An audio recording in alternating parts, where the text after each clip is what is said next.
Hello दोस्तों, मैं doctor Dharmendra Singh, director of Disha neuro psychiatry centre. एक नई वीडियो के साथ आज मैं आपके सामने आया हूं। जैसे हमने बात की थी चाइल्ड साइकेट्रिक डिसऑर्डर, अब इस वीक मैंने सोचा कि आपको कुछ ईटिंग डिसऑर्डर के बारे में बताया जाए। इसके बारे में भी कुछ लोग अवेयर रहते हैं, कुछ नहीं रहते हैं। एक ईटिंग डिसऑर्डर होता है एनोरेक्सिया नर्वोसा। एनोरेक्सिया नर्वोसा एक सीरियस ईटिंग डिसऑर्डर है। इसका प्रेवलेंस कितना होता है, कितने लोगों में होता है? रफली 0.5 टू 2% लोगों में, बट वेरी करता है कंट्री टू कंट्री। रफली हम बोलते हैं कि 1% लोगों में ये होता है। एज ग्रुप, कौन से एज ग्रुप के पेशेंट को ये अफेक्ट करता है? यूजुअली हम कहते हैं कि 12 टू 25 ईयर्स के बीच में एनोरेक्सिया नर्वोसा होता है। अगर पीक देखा जाए तो एडोलेसेंट एज ग्रुप में काफ़ी मिलता है, 13 टू 18 ईयर्स के बीच में।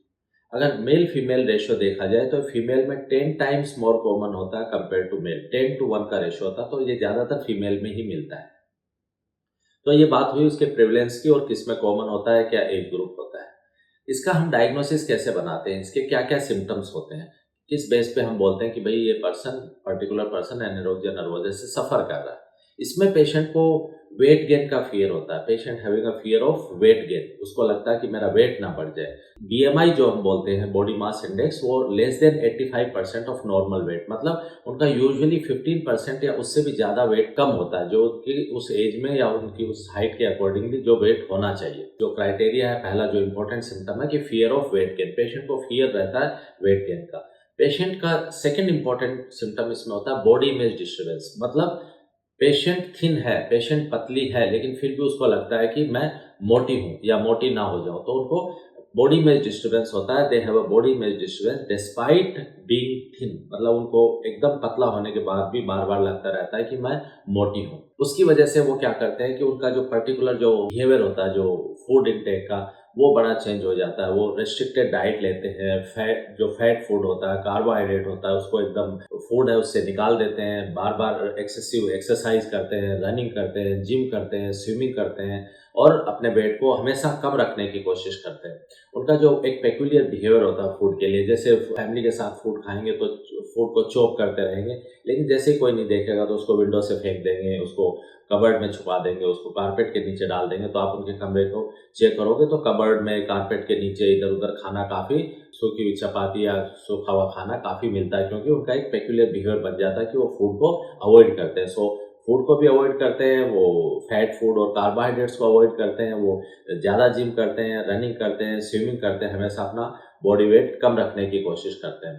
तो ये उनमें मेन इश्यूज़ आते हैं और उसकी वजह से उनमें बॉडी में क्या होता है कि काफ़ी चेंजेज, हार्मोनल चेंजेस भी आ जाते हैं, क्योंकि मेल न्यूट्रिशन होता है तो उसमें चेंजेस क्या आ जाते हैं। जैसे अगर आप फीमेल में देखो, जैसे मैंने बताया कि फीमेल में 10 टाइम्स मोर कॉमन होता है, तो जैसे मेंस्ट्रुअल साइकिल 3 महीने तक, पहले तो एक क्राइटेरिया में भी था कि भाई 3 मंथ्स तक आप देखोगे तो मेंस्ट्रुअल साइकिल ही फीमेल की रुक जाती है। अभी ये क्राइटेरिया ड्रॉप कर दिया गया, बट ये एक इंपॉर्टेंट क्राइटेरिया, क्योंकि जैसे ही बच्चे में मेल न्यूट्रिशन होता है, उस पेशेंट में उसकी खाने की हैबिट्स काफ़ी पुअर हो जाती है और उसकी वजह से हार्मोनल चेंजेस की वजह से उनमें मेंस्ट्रुअल साइकिल रुक जाती है। तो ये इंपॉर्टेंट उसके क्राइटेरिया, इंपॉर्टेंट सिम्टम्स हैं कि इस बेस पे आप एनोरेक्सिया नर्वोसा का डायग्नोसिस बनाते हो कि फियर ऑफ गेन वेट, उसकी वजह से वो एक्सेसिव एक्सरसाइज करते हैं, फूड पैटर्न्स उन डिफरेंट होता है, एक पेक्यूलियर बिहेवियर होता है जो मैंने आपको बताया, और उसकी वजह से उनकी बॉडी में काफ़ी चेंजेज आने लग जाते हैं। इसके बेस पे हम इसका एनोरेक्सिया नर्वोसा का डायग्नोसिस बनाते हैं। इसके कॉजेज़ क्या-क्या है, इसके क्या-क्या कारण हैं? क्यों, जैसे मैंने आपको पहले भी बताया कि साइकियाट्रिक डिसऑर्डर में अगर हम एनोरेक्सिया नर्वोसा की बात करें तो उसमें genetic, environmental factor, psychosocial factor का कॉम्बिनेशन होता है। एक हम पिन पॉइंट नहीं कर सकते कि इसी की वजह से एनोरेक्सिया नर्वोसा होता है। जैसे जिन फैमिली में, तो बच्चे में भी एनोरेक्सिया नर्वोसा होने के चांसेस बढ़ जाते हैं। उसके अलावा अगर उनमें दूसरे साइकियाट्रिक डिसऑर्डर की भी हिस्ट्री है, एंग्जायटी डिसऑर्डर, डिप्रेशन वगैरह अगर रिलेटिव्स में या फैमिली में, तो भी एनोरेक्सिया नर्वोसा के चांसेस बढ़ जाते हैं। साइकोसोशल फैक्टर्स की बात करें तो साइकोसोशल फैक्टर्स में अगर आप उस बच्चे को जिसको एनोरेक्सिया नर्वोसा से जो सफ़र कर रहा है, उसका आप बचपन में देखोगे तो उसकी काफ़ी बॉडी शेम हुई है। बॉडी को लेके, अगर तुम तो ज़्यादा मोटी हो, तुम्हारे तो यू आर ओबीज, या उसका जो बॉडी शेम है, बॉडी शेप को लेके उसकी काफ़ी बुलिंग और टीजिंग की है बच्चों ने। चाइल्डहुड ट्रॉमा रहे हैं कई बच्चों में, जैसे सेक्सुअल अब्यूज़ होता है, उन बच्चों में एनोरेक्सिया नर्वोसा होने के चांसेस काफ़ी बढ़ जाते हैं। इवन जैसे रेसिज्म, कुछ चाइल्डहुड ट्रॉमा, ये भी इसके जो साइकोसोशल फैक्टर्स इसके कारण होते हैं। बच्चों में जैसे लो सेल्फ स्टीम होती है, बच्चों में एंजाइटी सिम्टम्स होते हैं, डिप्रेसिव सिम्टम होते हैं, उन बच्चों में भी एनोरेक्सिया नर्वोसा होने के चांसेस बढ़ जाते हैं। ये साइकोसोशल फैक्टर है। एनवायरमेंटल फैक्टर और क्या हो सकते हैं कि जैसे आपने देखा कि पहले हमारे आप अब्रॉड में यूरोपियन कंट्रीज में ज़्यादा जीरो फिगर, पतला होने का ज़्यादा वो रहता था। कोई एक्ट्रेस है जिसको आप फॉलो कर रहे हो, जिसके आप फैन हो, अगर वो काफ़ी पतली है तो वो फीमेल भी उसी तरीके से उसको फॉलो करने की कोशिश करती थी। और उसमें यूरोपियन कंट्रीज में पहले एनोरेक्सिया नर्वोसा ज़्यादा था। हमारे भी जब से आपने बॉलीवुड में जीरो फिगर और ये वेट मेंटेन की बात होने लगी, जैसे जैसे हमारे भी यहाँ पे एनोरेक्सिया नर्वोसा के केसेस बढ़ते चले गए। तो ये एनवायरमेंटल फैक्टर है।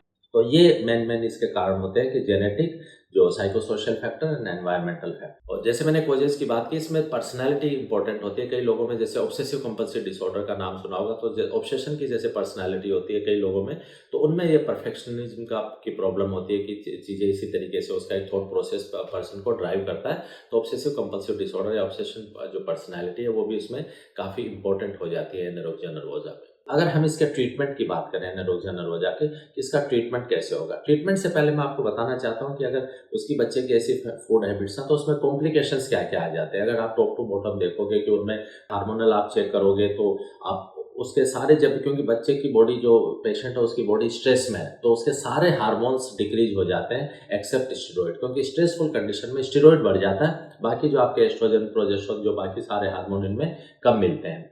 तो इसकी वजह से इनमें मेंस्ट्रुअल साइकिल इरेगुलरिटीज आ जाती है, इनमें ड्राई स्किन होती है। गोल्डन हेयर बेबी हम बोलते हैं लेनिगो, जैसे जब बच्चा पैदा होता है तो उसके जैसे गोल्डन हेयर होते हैं, इनमें भी बेसिकली जो मेल न्यूट्रिशन की वजह से एकदम गोल्डन हेयर हो जाते हैं, ड्राई स्किन हो जाती है, हेयर लॉस होने लग जाता है, वेट एकदम कम होता है, मेंस्ट्रुअल साइकिल इरेगुलरिटीज आ जाती हैं। इलेक्ट्रोलाइट, क्योंकि फूड हैबिट्स इतनी पुअर होती है, इलेक्ट्रोलाइट इम्बैलेंस होने के चांस होते हैं, उनकी हार्ट रेट बड़ी लो और इरेगुलर हो जाती है। अगर आप उनकी हैंड और आप बॉडी पार्ट्स चेक करोगे तो उनमें हाथ पैर बड़े ठंडे रहते हैं, हाँ, हाइपोथर्मिया हम बोलते हैं, इवन बॉडी टेम्परेचर इवन उनमें कम हो जाता है। मेंस्ट्रुअल साइकिल रेगुलरिटीज की वजह से इनमें इनफर्टिलिटी के चांसेस ज़्यादा होते हैं। स्टमक अपसेट, क्योंकि आपकी पुअर फूड हैबिट्स होती है उसकी वजह से स्टमक अपसेट रहने के, तो ये कॉम्प्लिकेशंस है, जैसे serum electrolyte imbalance, dry skin, lanugo, golden baby hair जैसे मैंने बताया, स्टमक अपसेट, आपका जो उसके अलावा जैसे इरेगुलर हार्ट बीट, ये सारे इसमें कॉम्प्लिकेशंस आने के चांसेस ज़्यादा रहते हैं। इवन कई बार इरेगुलर हार्ट रेट वगैरह ये जो लीथल भी हो सकता है, जिसकी हम ट्रीटमेंट में बात करेंगे। तो हम ट्रीटमेंट की अगर बात करें तो ट्रीटमेंट में बेसिकली इनमें पहले तो आपको सारे उनके इन्वेस्टिगेशंस करवानी जरूरी है। पहले तो आपको बात करके एक रेपो बना के और पेशेंट को ये कन्विंस करना जरूरी है कि भाई आपको एक प्रॉब्लम है, इसके ट्रीटमेंट की जरूरत है, क्योंकि उसमें पेशेंट को लगता है कि मैं तो वेट कम होने के बाद भी उसको लगता है कि मुझे और पतला होने की जरूरत है, तो उसका जो बॉडी में डिस्टॉर्शन, जो कॉग्निटिव एरर, उसके जो डिस्टॉर्शन इन थॉट प्रोसेस, जो विचारों की जो विकृति होती है, वो मेन रीजन होता है एनोरेक्सिया नर्वोसा का। तो पहले तो उसको आपको रेपो बना के कॉन्फिडेंस पे लेने की जरूरत है कि नहीं बेटा आपको ये प्रॉब्लम है। उसके बाद में आप उसके जो ब्लड टेस्ट करवाओगे, जिसको फैक्ट्स आप बच्चे के सामने रखोगे, तो ब्लड टेस्ट में आप देखोगे कि उसका जो सीबीसी वगैरह कराओगे, हीमोग्लोबिन वगैरह कम रहेगा, उसका इलेक्ट्रोलाइट इम्बैलेंस हो सकता है। जैसे मैंने बताया कि उसके जो हार्मोन्स अगर हम चेक करते हैं तो स्टेरॉइड बढ़े हुए होते हैं, बाकी जो कॉर्टिकोस्टेरॉइड, उसके अलावा सारे हार्मोन्स उसके इम्बैलेंस हो जाते हैं। तो आप पहले उनकी अगर आप बोन डेंसिटी चेक करोगे तो बोन डेंसिटी भी कम हो जाती है इन पेशेंट्स की, क्योंकि जो मेल न्यूट्रिशन की वजह से। तो सारे आप उसके जो बोन डेंसिटी चेक करोगे, तो उसके कंप्लीट ब्लड काउंट चेक करोगे, उसके हार्मोन चेक करोगे, इलेक्ट्रोलाइट इम्बैलेंस जो मैंने बताया, सीरम इलेक्ट्रोलाइट चेक करके वो फैक्ट्स बच्चे के सामने रखोगे, उस पेशेंट के सामने रखोगे, उनको बताओगे कि देखो आप इस बात को समझ नहीं पा रहे हैं, ये आपको प्रॉब्लम है और इसी की वजह से आपके फैक्ट्स तो झूठ नहीं बोल सकते। और ऐसे धीरे धीरे पेशेंट उस बात में कन्विंस होने लगता है। तो आप उसका जो फर्स्ट स्टेप ट्रीटमेंट में ये करोगे कि उसके सारे टेस्ट करवा के और फैक्ट सामने रख के पेशेंट को कहीं ना कहीं ये विश्वास दिलाने की कोशिश करते हो कि you are suffering from anorexia nervosa. फिर ट्रीटमेंट में हम क्या करते हैं कि मेनली ट्रीटमेंट में इसमें साइकोथेरेपी का रोल है, काउंसलिंग का रोल ज़्यादा है, क्योंकि जैसे मैंने बताया कि उसमें कॉग्निटिव एरर डेवलप हो जाते हैं, जो विचारों की विकृति हो जाती है। तो अगर एडोलेसेंट एज ग्रुप है तो उसमें हम फैमिली बेस्ड थेरेपी ज़्यादा करते हैं, क्योंकि एडोलेसेंट में फैमिली पेरेंट्स को पिक्चर में लेना जरूरी है, कि पेरेंट्स को समझाया जाता है कि बच्चे की फूड हैबिट्स कैसी हो, बच्चे को किस तरीके से आपको बच्चे का ध्यान रखना, और घर में क्या मतलब बच्चे को बोल सकते हैं, क्या नहीं बोल सकते, क्योंकि इसमें कम्युनिकेशन का बहुत रोल है। अगर आपने थोड़ा सा बच्चों को डांटा क्योंकि ऑलरेडी वो डिस्टर्ब है, तो उसमें और दिक्कत आ सकती है। So family based therapy adolescent age group में ज़्यादा काम करती है। 13 to 18 ईयर्स की एज में अगर बच्चा या पेशेंट 18 ईयर्स से ज़्यादा बड़ा है तो उसमें कॉग्निटिव बिहेवियर थेरेपी का बहुत अच्छा रोल है। कि कॉग्निटिव बिहेवियर थेरेपी में हम उसके जो कॉग्निटिव डिस्टॉर्शन है, जो कॉग्निटिव एरर है, उसको चैलेंज करके उसको ठीक करते हैं। सो जो family based therapy in adolescent age group and the जो cognitive behaviour therapy adult group में, उसमें ग्रुप थेरेपी का भी रोल है, जहाँ पे एक पेशेंट दूसरे पेशेंट्स को देखता है कि भाई वो पेशेंट ठीक हुआ, उसने कैसे कैसे ट्रीटमेंट लिया, तो उससे पेशेंट मोटिवेटेड भी होता है। But mainly cognitive behaviour therapy and family based therapy का इसमें रोल है। मेडिकेशन का इसमें लिमिटेड रोल है। अगर मेडिसिन, अगर बच्चे के जैसे उसकी एपेटाइट, भूख कम हो जाती है, तो हम एपेटाइट स्टिमुलेंट इसमें जैसे सिप्रोहेप्टाडीन वगैरह का यूज़ करते हैं, जिससे उसकी एपेटाइट बेटर की जा सके। और अगर उसके दूसरे जो हीमोग्लोबिन वगैरह उसकी काफ़ी कमी हो गई, तो हम आयरन सप्लीमेंट या मल्टीविटामिन साथ में हम दे सकते हैं। और उसके साथ अगर उसको कुछ हार्मोनल डिस्टर्बेंस है वगैरह, या कई बार उसके जो मेल न्यूट्रिशन, या बच्चा इतने दिन से पेशेंट स्ट्रेस में रहा, तो उससे एंजाइटी, डिप्रेसिव सिम्टम भी डेवलप हो जाते हैं, तो उसमें हम उनको सेपरेटली एड्रेस मेडिकेशन से कर सकते हैं। कई बार वेट इतना ज़्यादा कम हो जाता है कि बच्चे को एकदम डिजीनेस होता है, बच्चे की कंडीशन काफ़ी ख़राब होती है, और उस कंडीशन में हम पेशेंट को ओपीडी बेस पर ट्रीट नहीं कर सकते, तो उसमें हम फिर उसको हॉस्पिटलाइज करते हैं, और फिर धीरे धीरे वेट एकदम से भी नहीं बढ़ा सकते, तो हम देखते हैं धीरे धीरे, और फिर उसका वेट इंक्रीज करते हैं, क्योंकि उस वक्त मेल न्यूट्रिशन से इवन बॉडी उसकी पूरी स्वेल हो जाती है, हाथ पैरों में स्वेलिंग आ जाती है। तो अगर ज़्यादा सीवियर कंडीशन हो, तो उस समय हमें हॉस्पिटलाइजेशन करना जरूरी है। तो ट्रीटमेंट यूजुअली हम ओपीडी बेस पे करते हैं, बट सीवियर केसेस में हम पेशेंट को हॉस्पिटलाइज भी करते हैं। ये सारे उसमें ट्रीटमेंट ऑप्शंस होते हैं कि आप मेनली थेरेपी करते हैं, बट अगर आपको एंजाइटी, डिप्रेसिव सिम्टम है, उसके लिए आप मेडिकेशन दे सकते हैं।